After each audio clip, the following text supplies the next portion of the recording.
Hi everyone, welcome back. I'm Michael Sandler, best-selling author and your host on Inspire Nation. Check out our website where you'll find videos, podcast tips, and more at inspirenationshow.com. Today we're going to be talking about an unknown epidemic that affects over 80% of us.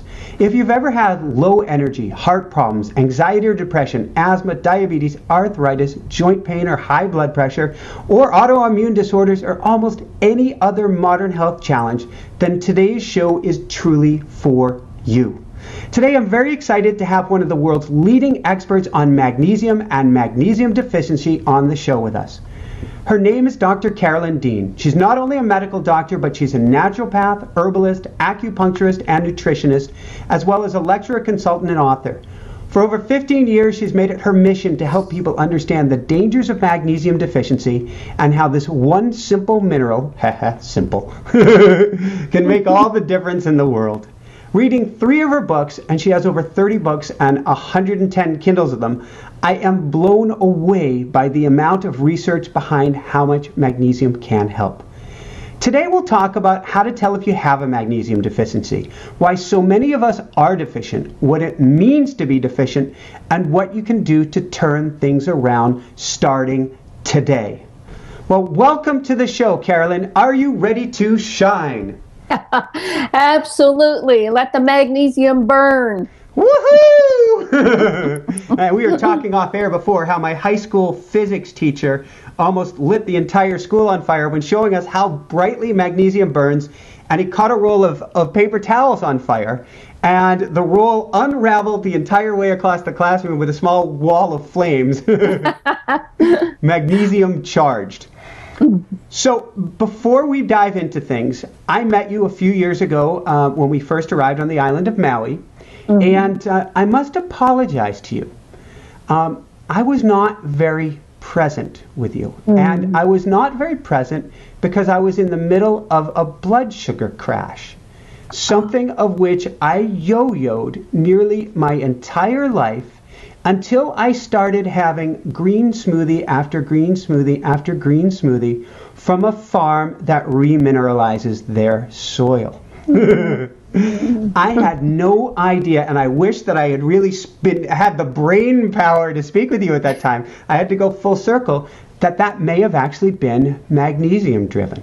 I'm sure it was, Michael, because what we know about greens is if they get the magnesium from the soil, then the greens can supply us with a lot of magnesium. But I will tell you that I have seen enough people in the raw food movement and 140 ounces of green smoothies a day with magnesium deficiency to confirm that the soil, for the most part, is deficient in magnesium.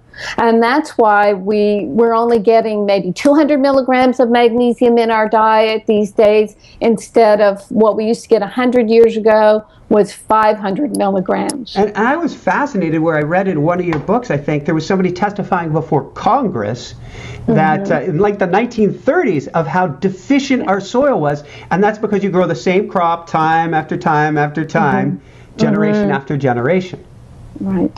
Right, and it hasn't changed, and it's probably gotten worse because once we started putting more and more chemicals in the soil and doing the testing on those chemicals, it turns out that, you know, one of the crazy Monsanto chemicals binds magnesium for about 30 years has. Yeah, it's incredible. We're not getting that. Yeah. So in order to make the plants look good, it's to the detriment of the minerals. So let's dive into things at the very beginning. So I read your books. I'm going down this rabbit hole completely and totally. As I'm reading it, I've only got this this magnesium chelate, and so I'm taking a little more and a little more, going, well, maybe I'm getting my 4% out of it. But everybody today says, well, it's this one thing or it's that one thing, and it's really, really confusing for people. So can you make a case for us of why, and after reading 3 of your books, I'm fairly convinced why a great starting point is magnesium? I think it's because it is necessary for over 700 to 800 different enzyme systems in the body. That's a lot of biochemical processing. And that starts with your energy system, the ATP. If you don't have magnesium, you don't have energy. And what do people... when we're dragged, drained, at the end of the day, it's not so much that that's the natural way to be. It could be that we're depleted. Yeah. So there's 8 steps in the Krebs cycle to make energy. Yep. 6 of those steps require magnesium. And if not, no ATP, no glucose, no energy, no nada. Yeah. So that's where I begin. If you want energy, you get magnesium, but then it's so much greater than that. The magnesium helps metabolize carbohydrates, proteins, and fats. It helps make insulin. It helps open up the cells to let the glucose in. It helps dampen down the cortisol and the adrenaline. It supports your adrenal glands. It supports your thyroid. And I can go on and on and on, but that's why I've written so much, so people can read these things. So what are some of the key signs then that you are among the 80% of us that may have a magnesium deficiency? Fatigue, insomnia, muscle cramps, heart palpitations, irritability. Those are the major ones that people go to doctors with all the time. And then there's the bone problems, because magnesium is crucial to make bones that are strong and supple and not brittle. So if, like for myself, I had a near-death accident 2 years ago where my bones exploded on impact, and there was a lot of force, but it was a shattering unlike anything the doctors had ever seen. And since that time, I've had my bone density checked, and my bone density would be that of an 80-year-old plus male. And I thought I was eating very healthy. So talk to me about this. Right, and usually we think of the osteoporosis in women, but what's happening in the youthful population who wants to eat right, etc., if you don't eat greens that have magnesium, you're getting a lot of calcium. If you're eating a lot of fermented dairy, like yogurt and kefir, you're getting a tremendous amount of calcium and no magnesium. So I've heard of you talking about us drowning in calcium, because my mind thinks, well, it used to think anyway, calcium good. And you're saying that if we get the calcium without magnesium, we're in trouble. Correct. It's a balance. It's always a balance. And what happens with calcium, straight calcium, you think of a piece of chalk. You drop that chalk, it'll shatter. But if you have calcium, magnesium, and of course the collagen, the boron, you know, there are other things involved, but I start with magnesium. You will get rubberiness of the bone. That's not the right word at all. Suppleness, maybe we'll call it. What's that? Suppleness. Yeah, suppleness. Yeah, I tried to say that earlier. I didn't think I pronounced it right, so I was looking for another word. But yes, and kind of a flexibility, and it's not going to shatter. And that's what's difficult to get across to doctors these days, until actually there's 6 studies now that show that women who simply take calcium supplements are at higher risk for heart disease. So all that calcium is depositing in their arteries, and it's also depositing in their breast tissue. This whole epidemic of DCIS, disseminated intraductal carcinoma, is just calcium precipitating in the soft tissues, and it's being misdiagnosed as cancer in a lot of cases. So 2 big questions that come up. First, can we remineralize the bone properly so that it is no longer so it's more shatter resistant glass, shall we say. And then the second question is, can we use magnesium as a flush? I'm thinking of our pipes, which get a calcium buildup on it. Right, right. Yes, good points, because the reason calcium does what it does, precipitates and all that, is because the body's trying to grab onto that calcium for dear life. Yep. Because evolutionarily, humanity grew up around oceans where there was less calcium and more magnesium. Ocean water has 3 times the magnesium.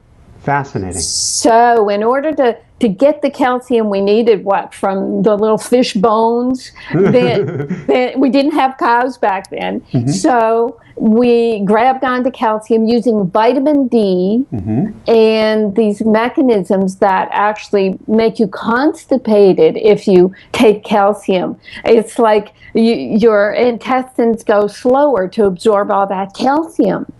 Okay, Magnesium is the opposite. So, wow, so many topics to go down. So,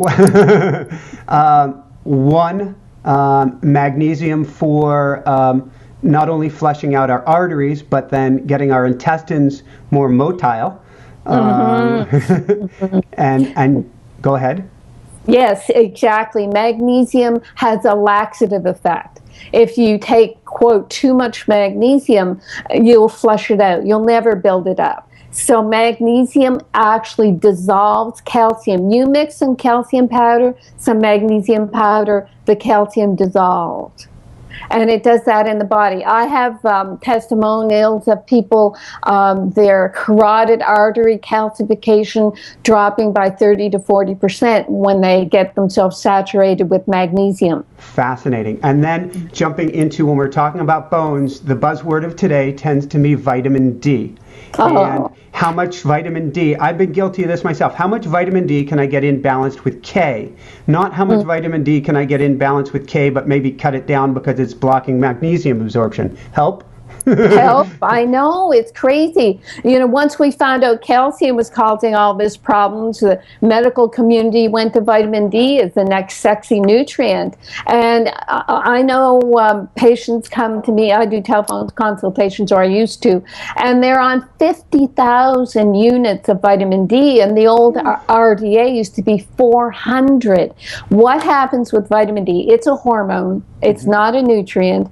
If it's low in the blood, it means that the body doesn't need it at this time.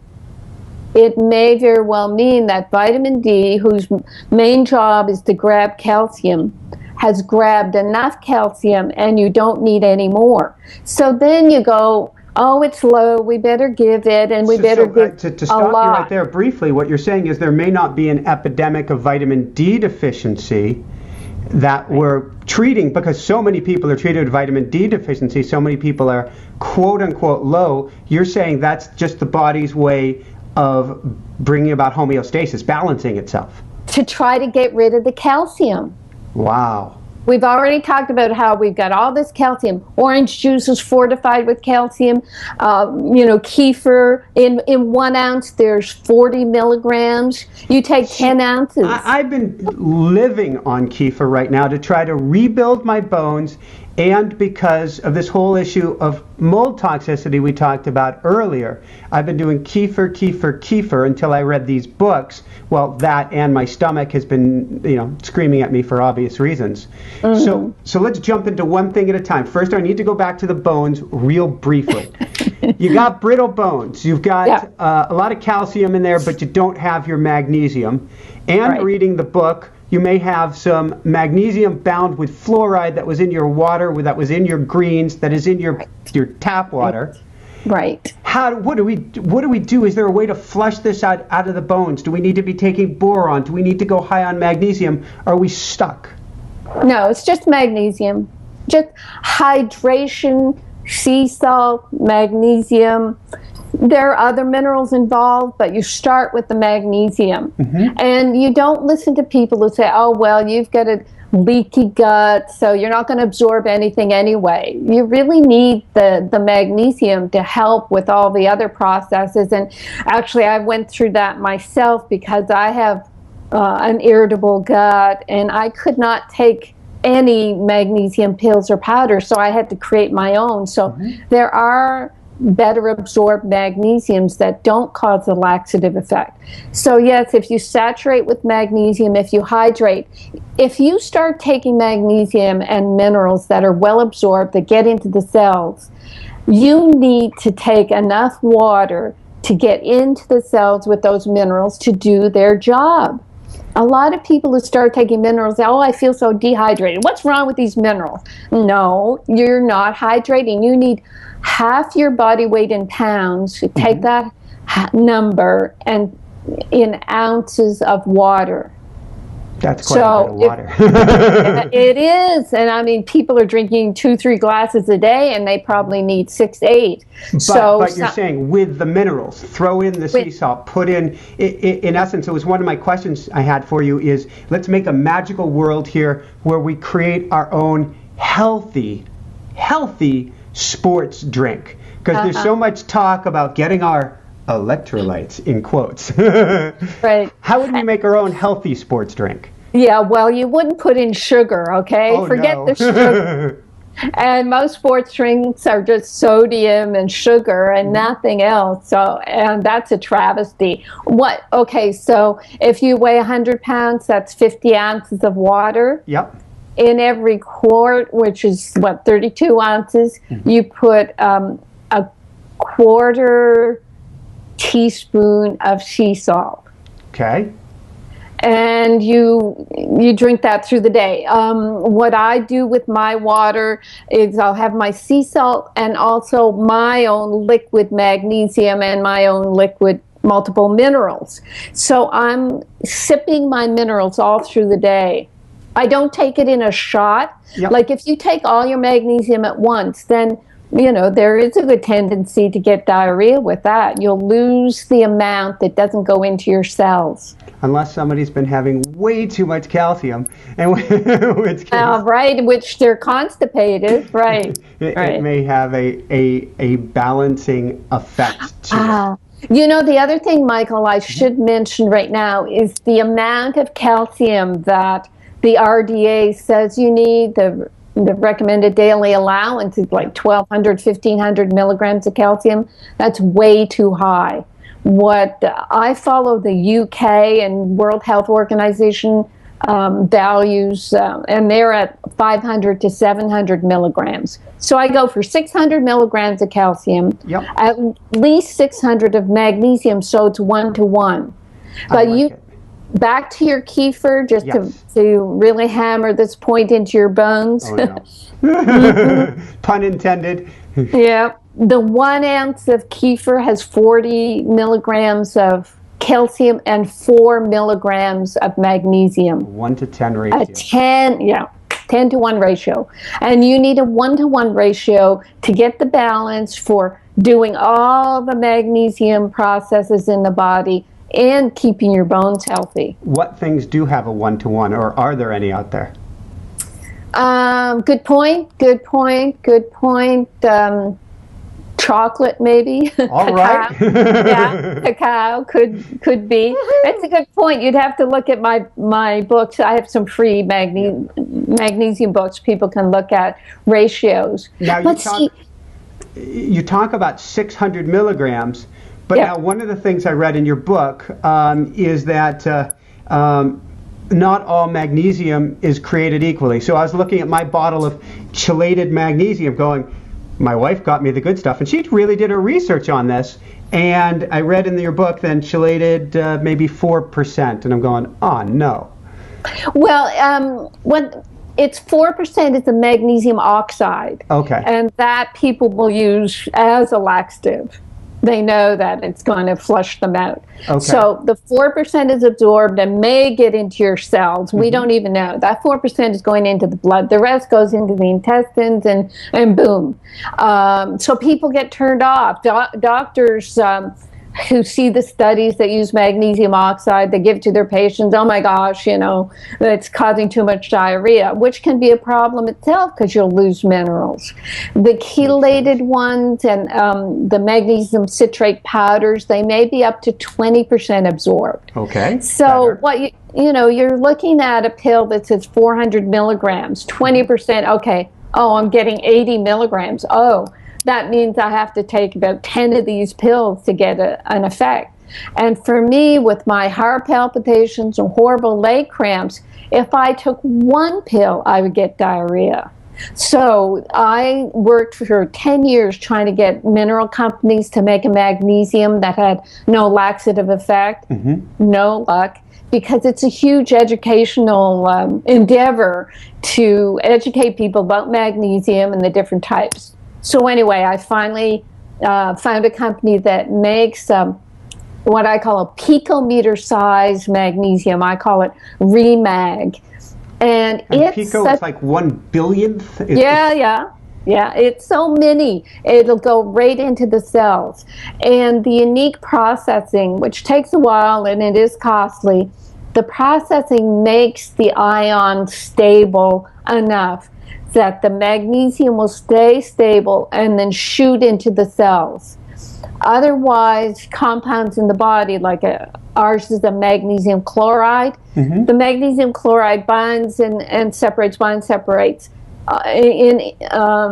like in fractions of a second. And your cell has to grab the magnesium when it unbinds. What the Remag does is stabilize the magnesium ion so all of it goes into the cell.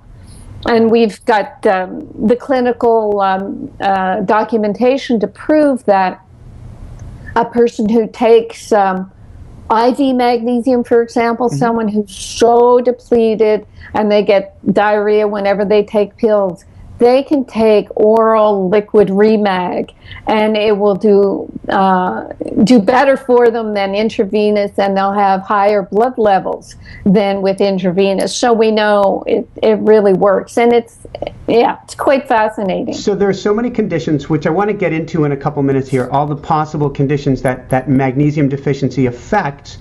But before we get into that, it almost seems like, as a baseline, almost all of us, probably all of us, should be taking some magnesium and seeing how it affects us. It's kind of like an experiment of one. I'm wondering if that is a valid way to approach this, and if so, what amounts do we start with, and what are we likely to feel first?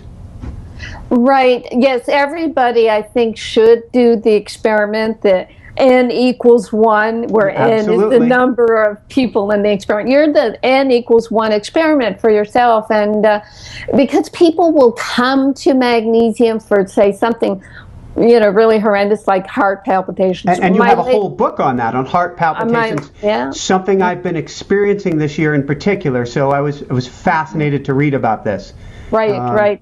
So they might take magnesium for the heart palpitations, and then on my radio show, which I do on Mondays, every what's the link for that?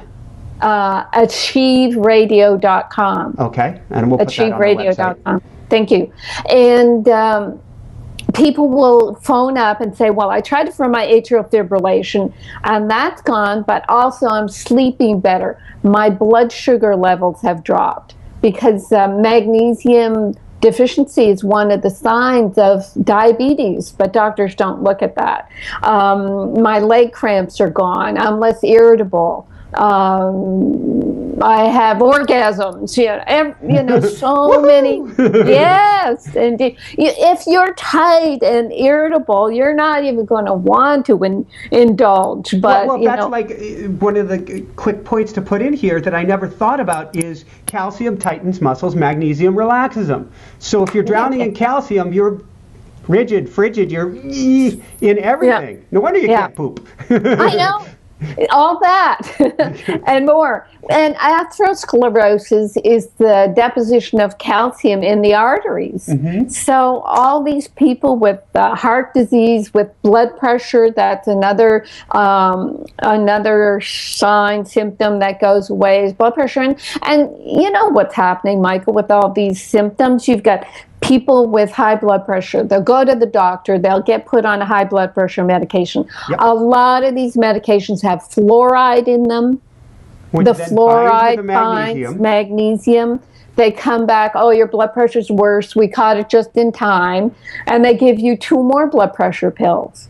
A month later, you go back and your blood test showed that you now have diabetes and your cholesterol is elevated.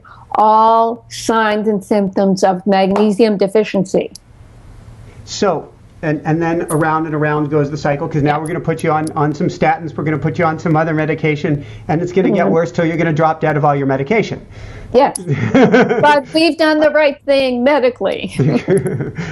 Yes, we've treated, yeah. How does that expression go? Something like surgery went great and the patient died.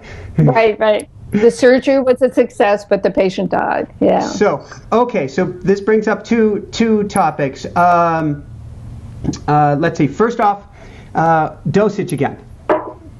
Where do people start? Water. She's showing, for all of you who are not watching this on YouTube, she is waving the glass of water in front of you that has magnesium in it, and an amount that a general population starts is approximately approximately 300, approximately. Well, this is very interesting. When I started talking about magnesium 15 years ago, it was, okay, get a pill or some powder that's 300 milligrams and take a dose two or three times a day. Yep. But then when I found Remag's absorption to be so incredibly high, what was happening is people who are very toxic, they would take Remag at the, a 1 teaspoon, which is 300 milligrams, and say, oh my gosh, I feel worse. I started racing. I get too much energy. I can't sleep. They were turning on so many of their enzymes. They're booting up a reboot really fast. And they were detoxifying because when the minerals get into the cells, they'll flush other things out that aren't necessary. Magnesium is important for the detoxification pathways in the liver, so they boot that up as well. So on our labels and on all our literature now, we say just start with a 1/4 teaspoon, which is 75 milligrams. And some people even say that's too much. There are a lot of toxic people out there. I've written a blog called Too Toxic to Detox, and that's where I really started pushing the hydration, because people really need to flush their systems. Fascinating. This is making me think, and I always like to bring things home, because the more I can relate to it, I think more audience can relate to it. In my family, there's autoimmune disorders, and my sister's and her whole family has struggled with celiac, and she's doing the best she's ever done, but struggling with lupus. And I didn't trip across lupus in the book, but I wonder if there's a relation. I think there's a relation with celiac and gluten intolerance as well. Well, there is all this business now about methylation.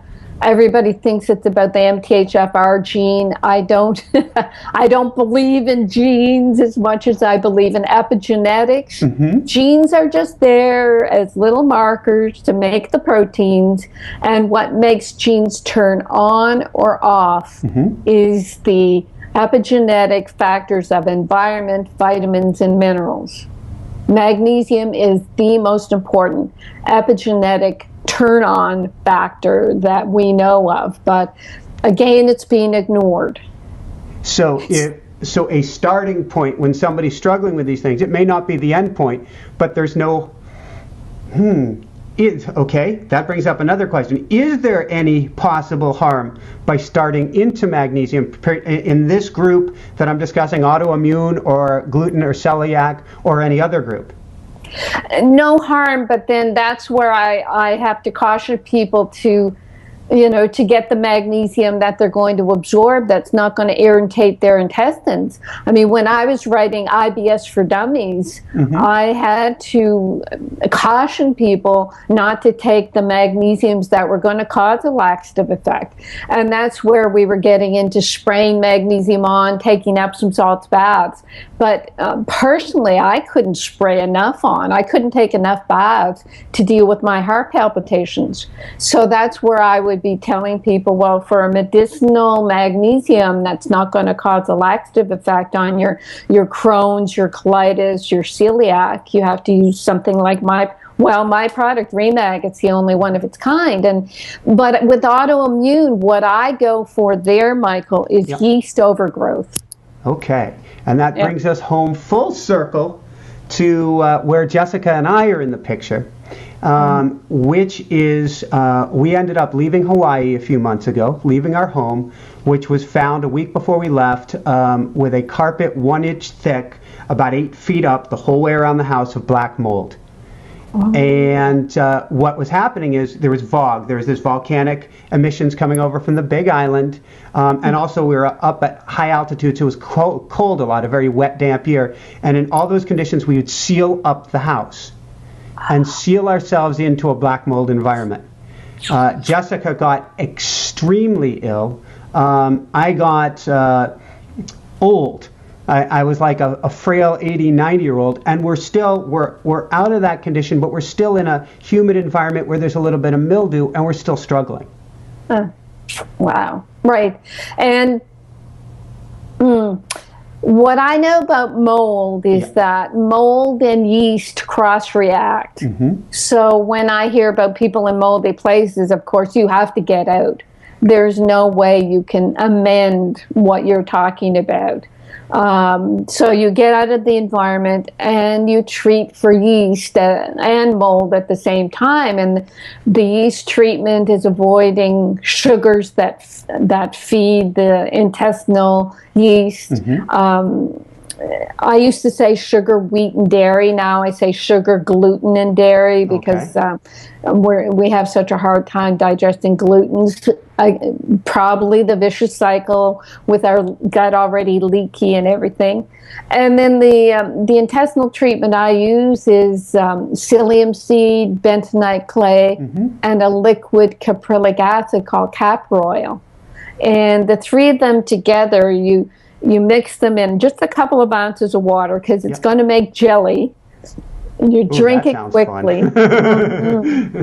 Yucky jelly. So you drink that down, then follow it with 10 ounces of water. So what you're getting there is this clump of gel that sweeps through the intestines. The caprylic acid is killing the yeast. They explode apart, and the toxins are absorbed by the bentonite clay, and then the whole thing goes out the other end. Rather than those, get this, Michael, 178 different yeast toxins are created by Candida albicans. Wow! And how many people are struggling with this? Oh my! When I did do consultations, everybody who came to me had yeast, but they were self-selected. It's huge. It's huge. If you have taken one antibiotic, you can set yourself up for yeast. All the carbohydrates we're eating. And then you put the stress in there. When people have stress, they make cortisol, which feeds yeast. So I say, let's go with 80% again, like we did with magnesium. So, my two big focuses or foci are magnesium and yeast. And the way they go together is interesting because two of the real formidable breakdown products of yeast are alcohols and acetaldehydes. Acetaldehyde is called the hangover chemical, and that's what gives you brain fog.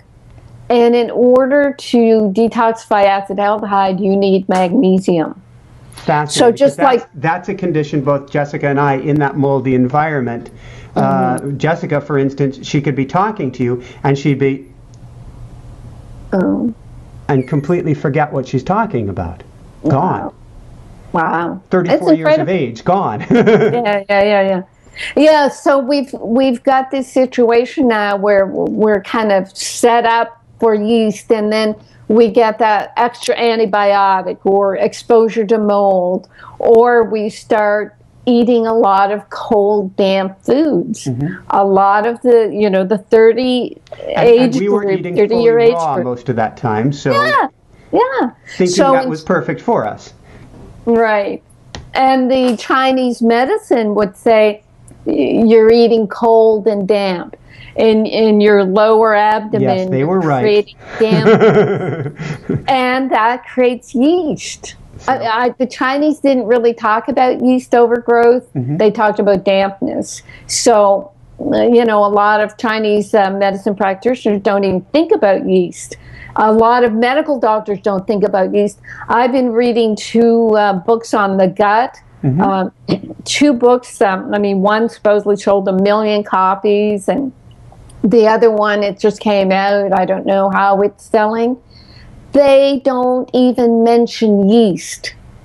2 books about the gut and the microbiome and the bacteria this and the probiotic that. No mention of yeast. It's just not in, it's like the mice, the monkeys, where they can't see, they can't speak, and they can't hear. It's just horrendous. My 2 major challenges are getting people to understand magnesium deficiency and yeast overgrowth. All right, I love it. So we've covered both of them to start with. Yeah.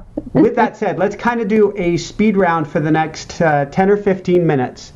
And let's try to cover, at least touch base. There are so many directions we can go, so I just want to go through a whole bunch of them and see where we get. First off, I read in your books that Epsom salt baths can be helpful for you, but Jessica wants me to ask, well, is an Epsom salt bath really good for you if this is a bugaboo that both Jessica and I share, laying in warm water that has fluoride in it for that time? Or chlorine. Absolutely. So does one offset the other? Well, the magnesium will kind of bind up some of the chlorine and fluoride, but what I do for that is tell people to put some clay in the bath. I'm very big on clay baths. And I've done the test with chloride. I'm waiting for somebody to do the fluoride test. I put a chloride strip in my bath water. It goes bright. I put the clay in, mix it up. I put the chloride strip in, no chlorine left. Woohoo! So how much clay are we talking about? Clay. It could be like a 1/4 cup. Okay. But don't just throw it in. Blend it up. Okay. If you throw it in, it'll clump and just sit there and clog your drain. So this is good. It'll be good for your skin health. Absolutely. Actually segues into the next. Jessica was saying, I've never heard of anything or anyone that's actually been able to reduce wrinkles as they get older. And I was reading about magnesium and skin suppleness. Go. Yeah, I've been using magnesium on my face. I have the gravity wrinkles, but, I do think it helps the skin. I get my masseuse to put magnesium cream on my legs, and I don't have the old lady wrinkle legs. But wrinkles have to do with dehydration and gravity.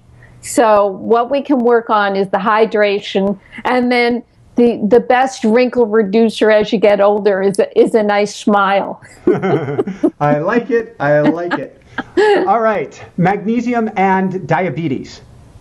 Yes, I already mentioned magnesium deficiency is a sign of diabetes. Doctors don't look for it because they just measure magnesium in the serum, where you only have 1% of the total body's magnesium.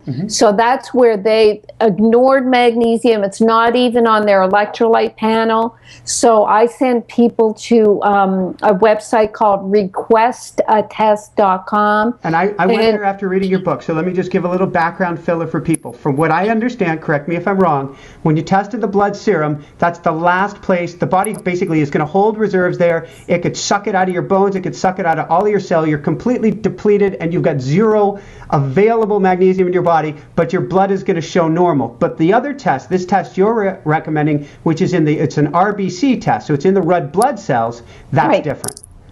It is different. It's better. It's not the best. Ionized magnesium is the best. Like I said, the Remag has ions of magnesium, which is what you really want, and that's what you want to test. But the in-between test is the RBC magnesium. It's only $49, which, if you go to a doctor, your copay is $50, so you can get the test without a doctor's prescription. But because we're talking about 80% of the population is deficient, you don't want to be in the range of the sick population. You want to be at the top of the curve. You want in a range of 4.2 to 6.8, you want to be around 6 to 6.5. So I think this is important to mention as well, that when you're looking at an average, and I'm putting that in quotes, it's an average of everyone. So if 80% of the population is deficient, you're looking at an average that has set the bar in the deficiency category.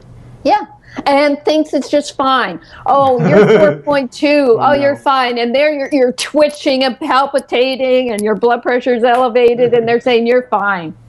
So, and I'm picturing, because I've had the twitch as well, and I'm twitching here in front of the camera. That's normal.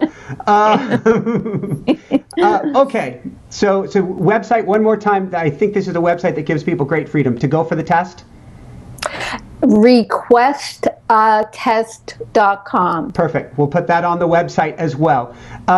Magnesium for MS, ALS, and epilepsy. Right, I've done a bit of blogging on that, because what happens is with epilepsy, it's the electrical conductivity in the brain gets misfired, and magnesium helps any sort of nerve or muscle symptom. What I say about these conditions is, please just saturate yourself with magnesium and see what you can do. And when people say how much or whatever, I think everybody needs 600 milligrams. And if you're taking drugs, if you have symptoms, in spite of the 600 milligrams, take 900 milligrams. I have people who are taking 1,200 milligrams. And you say if you take too much, it just goes through you, so you don't have to worry about it. Yeah, exactly. Even my Remag, which is 100% absorbed, you'll get to a point where you take too much and you just release it. The body has that fail-safe, which is amazing. Beautiful. Magnesium for autism. Oh, absolutely. I mean, before I had my own Remag, we put these kids in Epsom salt baths, and they did so well just by getting that magnesium into them. Awesome. CoQ10 and magnesium. Well, CoQ10, I mean, it is an animal product, so I don't tend to prescribe it. It's also something I think that's necessary in the Krebs cycle. But before I go to CoQ10, I tell people, look, 6 out of 8 steps in the Krebs cycle to make energy require magnesium. Start there. CoQ10 in the studies, you need very high amounts. So when you look at the labels, you may see CoQ10 and a little smidgen of it. You're just paying for the label. Does magnesium protect the CoQ10 in the body and keep it from being... that might be one question I don't know the answer for. Okay. But, you know, I think there's a synergism between nutrients, and I think magnesium probably is that grounding for all the nutrients. How about for heart disease, the coronary arteries you mentioned a little bit earlier, heart disease, high blood pressure, cholesterol? Magnesium is awesome. It will reduce cholesterol because the enzyme that the statin drugs kill is balanced by magnesium. So if your cholesterol is too high, that enzyme will kick in, the magnesium will help bring it down. And if the cholesterol is too low, then the magnesium will kick in and help bring the cholesterol up. It's awesome. Whereas the Lipitor statin drug, it has a fluoride molecule. And what do people get with Lipitor side effects? Muscle cramping, spasms, and even rhabdomyolysis, which is a muscle breakdown. So what we're talking about on a completely different topic then, there's so many people I've trained at the end of their Ironman, for example. We struggled until we started doing a lot of mineral work with cramping. And you're saying the cramping isn't the electrolytes, it's plain spot on magnesium. It is. It's dehydration magnesium, and potassium is in there as well. But what I do for potassium, because you can't really supplement it that much. The FDA puts a limit on how much. It seems like it's a little bit dangerous if you put in too much of that. Yeah. So you make that's where your green smoothies come in, or you you make your vegetable broths with all kinds of vegetables and potato peelings and everything. You drain off the fiber, just drink the broth. That's potassium. Beautiful. And get more magnesium, preventing the muscle cramps as well. So then, okay, as we go down this list, mineral loss in teeth, because it's not enough magnesium maybe in the saliva? Teeth. No, it's just teeth and bones require magnesium in order to make them dense enough and supple enough, and make them work properly.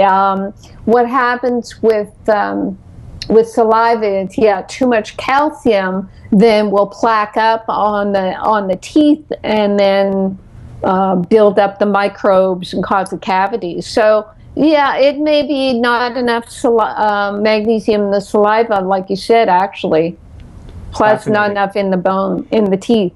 Migraines, headaches. Oh, absolutely. I mean, there's a Dr. Muskoff who wrote a paper. The title was something like, "If you don't use magnesium in migraine therapy, you're stupid." Oh, He's so into magnesium. And I think he makes a magnesium product, but it's like a magnesium oxide, so it's kind of useless.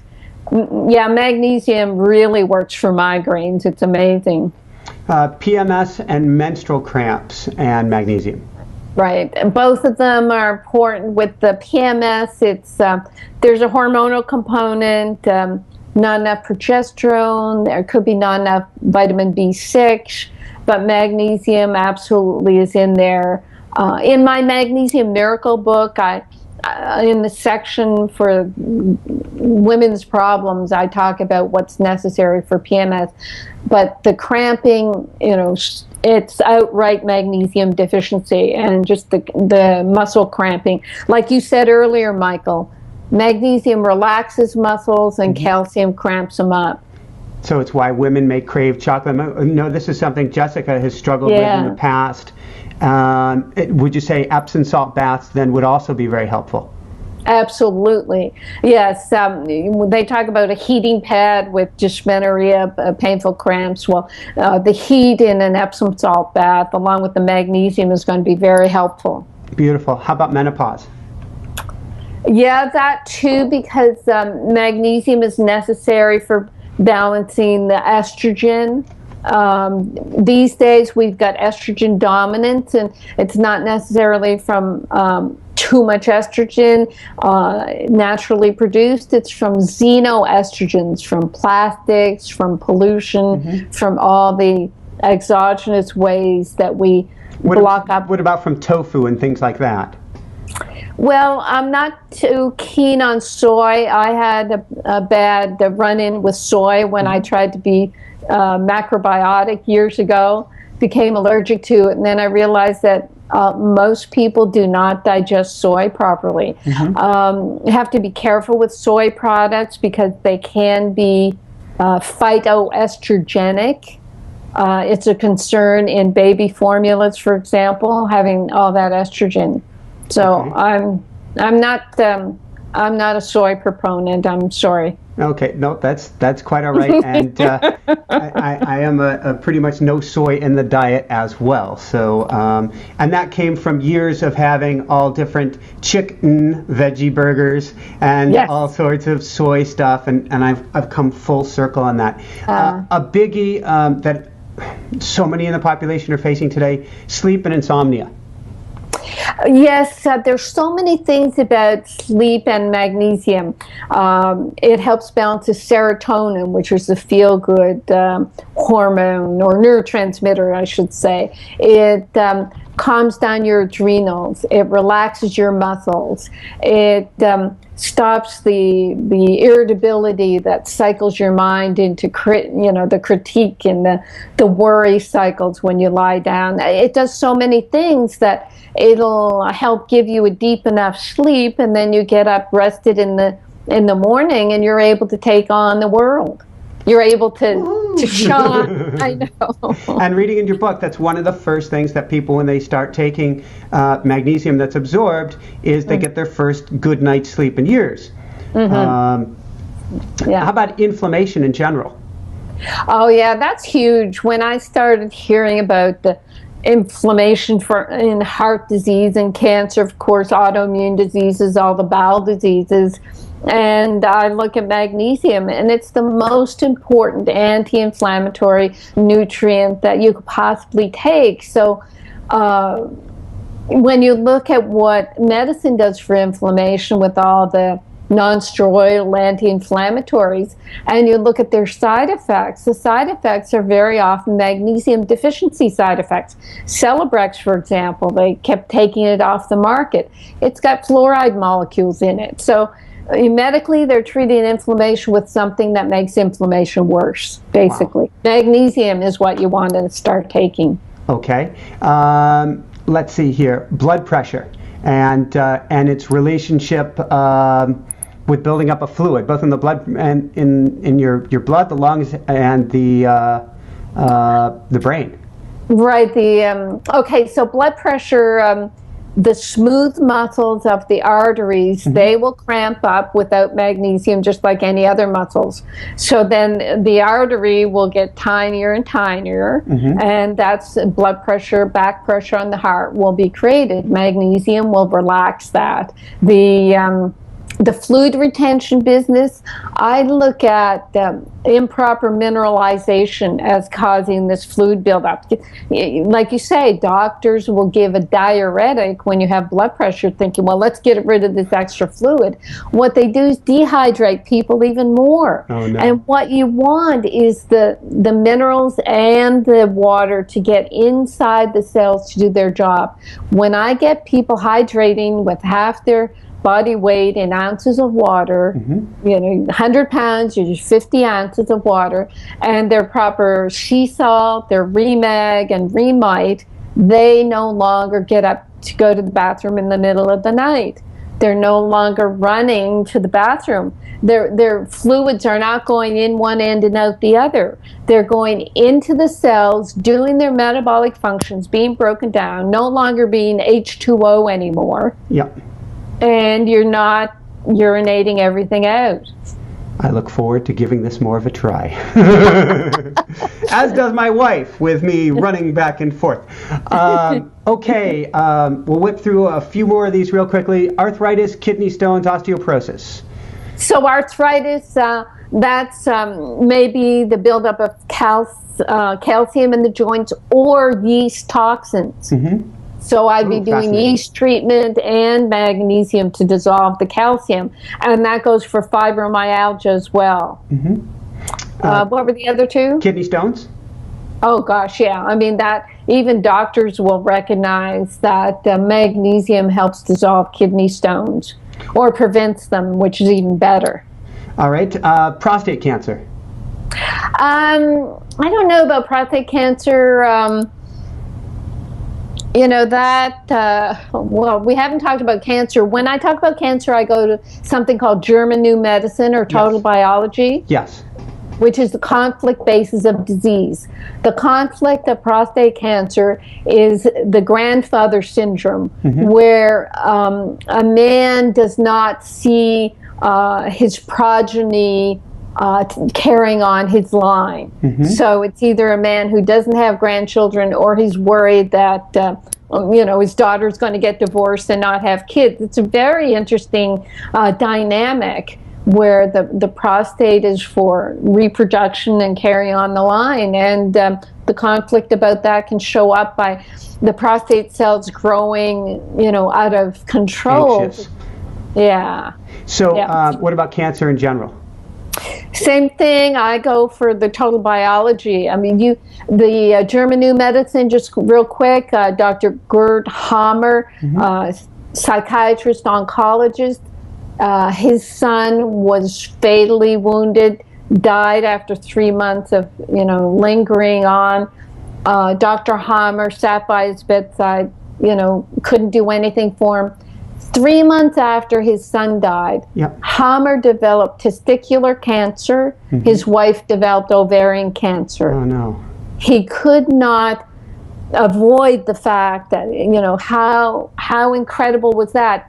the two regenerative organ, the two areas where they could produce another child, developed this extra tissue growth. Wow. Wow. Yeah. So, okay, how about depression, anxiety, and panic attacks, mood disorders, things of this sort? Yeah. Anxiety and panic attacks. The adrenal glands get overactivated. I think a lot of anxiety panic attacks can start from hypoglycemic episodes.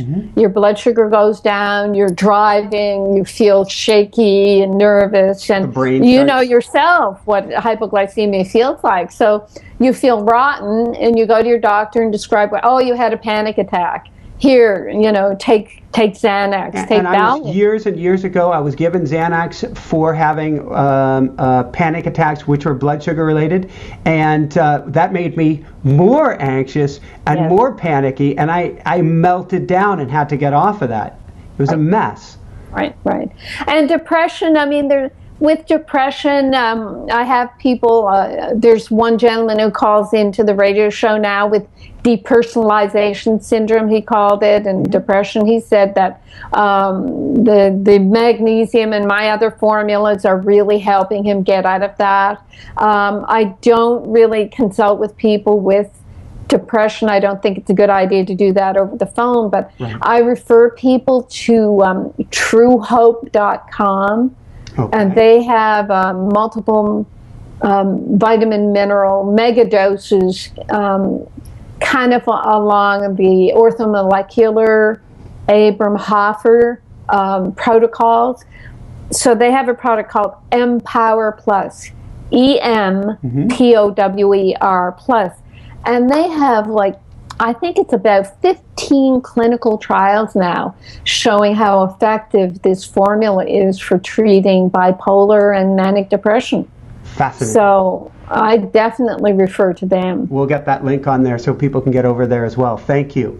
Chronic fatigue and adrenal fatigue. And I think of Jessica when she comes home, or right now, being fatigued when you get up, or like an hour after you get up, being exhausted. Right, especially when it's related to low blood pressure. That's adrenals. When you're lying down, you take your blood pressure, and you get up, and your blood pressure drops. That's your adrenal glands not compensating. Oh, wow. Now, what happens with the adrenals is you've got to look at adrenals, thyroid, and the sex hormones. And they're the triad. Writing down to ask you hypothyroidism, because I'm going to see this going hand in hand now.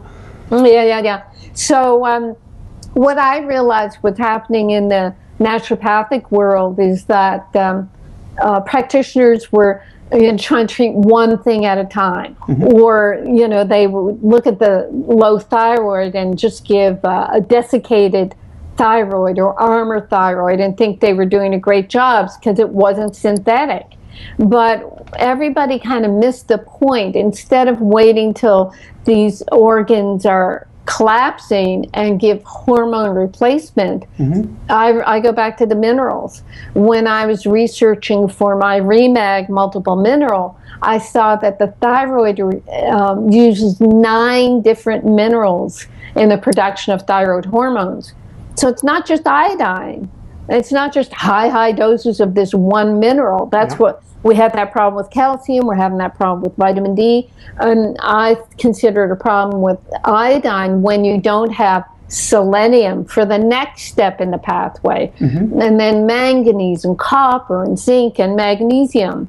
So what I've done with the minerals, and myself as a guinea pig again, when I was testing my REMAG, it was about 2 months into it that I realized that I was a little more hyper than usual, and took my pulse and realized I did not need my Armour thyroid 60 milligrams anymore. My thyroid was back functioning. So your cold extremities, body temperature low. Yeah, feel. Yay. Yeah. So anyway, that's thyroid. With adrenals, yes. I'm focused on the sodium in the sea salt and the water. Also, a lot of magnesium is important for the adrenals and the other minerals as well, zinc and potassium. But I don't go for these, shots of potassium. I think they're using cream of tartar to try to push the adrenal glands and get extra potassium, but you don't know the milligram dosage of that. So I'm really concerned. There's a lot of wonderful information on the internet, but there's a lot of forums where inappropriate recommendations are made by lay people to other people, and I think a lot of people are getting into trouble because they don't have a good source to ask about the basics. The blind leading the blind. A few more and then we'll wrap things up. Blood clots and angina. Well, angina, that's where the heart muscle starts squeezing and causing pain. So that's definitely a magnesium deficiency. With blood clots, I've said in some places that magnesium is like a blood thinner, but it is absolutely not going to thin your blood like inappropriately. Yeah. Right. So what it does, it helps to dissolve the calcium where too much calcium will cause blood clots. So in the face of dehydration, too much calcium and not enough magnesium, that's when you can get blood clots. So magnesium just helps dissolve that excess calcium. Very good. Alzheimer's. Well, yeah, we've got people telling us that they're taking their parents out of long-term care when they get on our formulas. Wow. Because they start getting hydrated, they start getting their minerals, they start detoxifying. And these conditions, Alzheimer's is the buildup of toxicity. It can be the mercury in the vaccines. When you look at statistics on elderly that get flu shots every year, they have a higher incidence of Alzheimer's from that mercury. Magnesium detoxifies mercury. So the remineralization, rehydration is very important. So if I've got mercury fillings in my mouth that I haven't gotten taken out at, I should be doing my magnesium. Exactly. And when you have mercury in your mouth, I tell people not to swish the Remag in their mouth, but just put in water and swallow it down. You don't want to be pulling mercury out of your mouth with minerals. That makes sense. And the other thing that I focus on too is methylated Bs and precursors to glutathione. Methionine is one. I use taurine. There's a formula, a gentle detox formula that I have called Realign that really does help pull the mercury out of your tissues.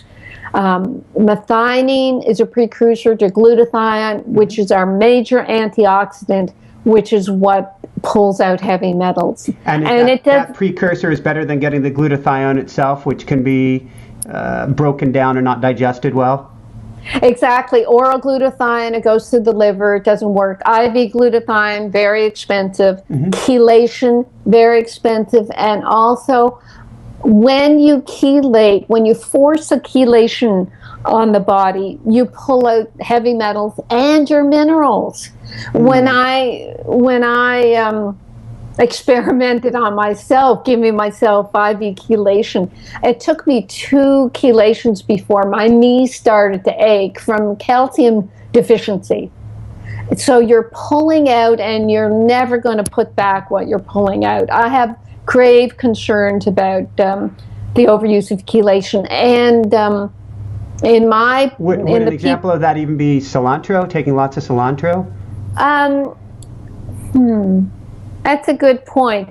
It could be, anything in excess. The iodine in excess, yes, it could be. But, when you look at oregano oil, for example, for yeast, oregano will kill good and bad bacteria as well as the yeast.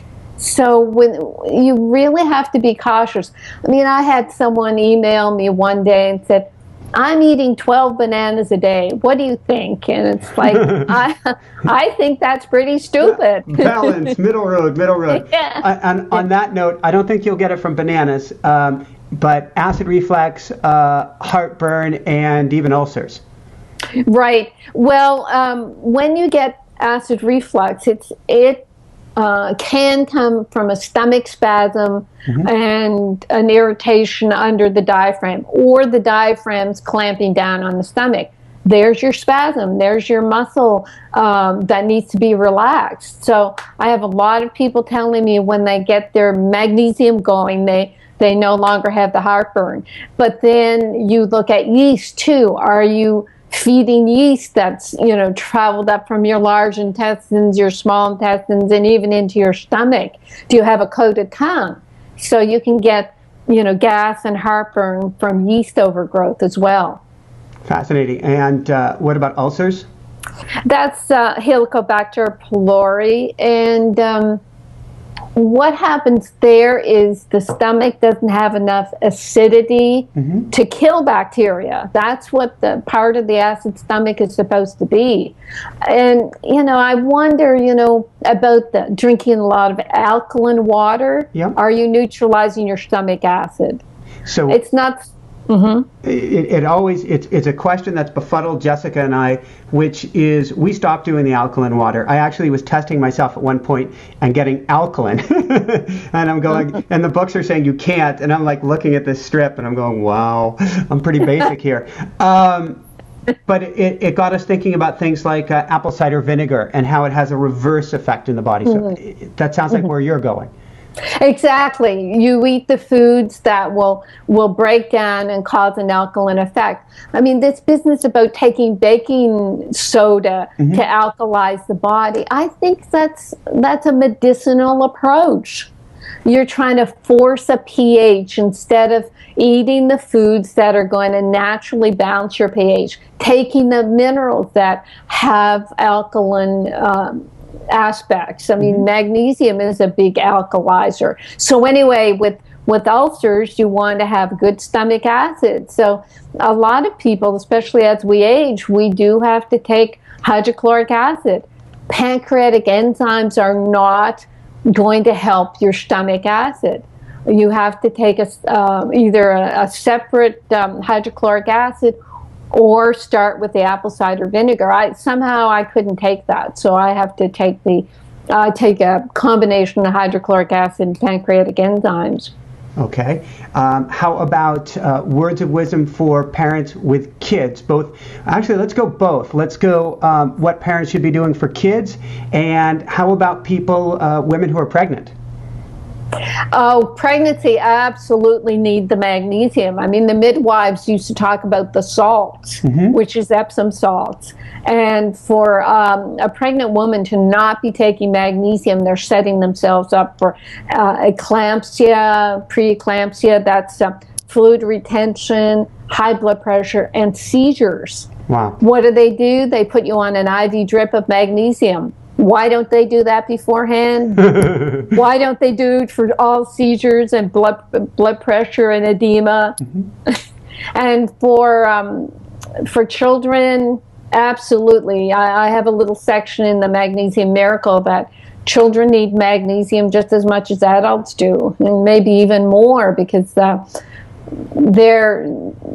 not eating properly. You cannot get parents who, both parents are working and all that goes with that. You can't get them to cook meals at home. The kids are eating junk food. They need to take extra magnesium. And I'm thinking of things like, myself growing up, ADHD, bouncing off the walls, inability to focus, brain fog, meltdowns, everything along, Asperger's, everything along the spectrum. I would think to some extent magnesium could help. Oh, absolutely. I cannot tell you how many lives have been saved by using magnesium. And the other minerals are important too, and trying to get the kid to drink more water. And young people will say, oh my gosh, I feel so much better. Give me my yucky yucky minerals. I call it, with our mineral water that we take, I call it our sharp water. So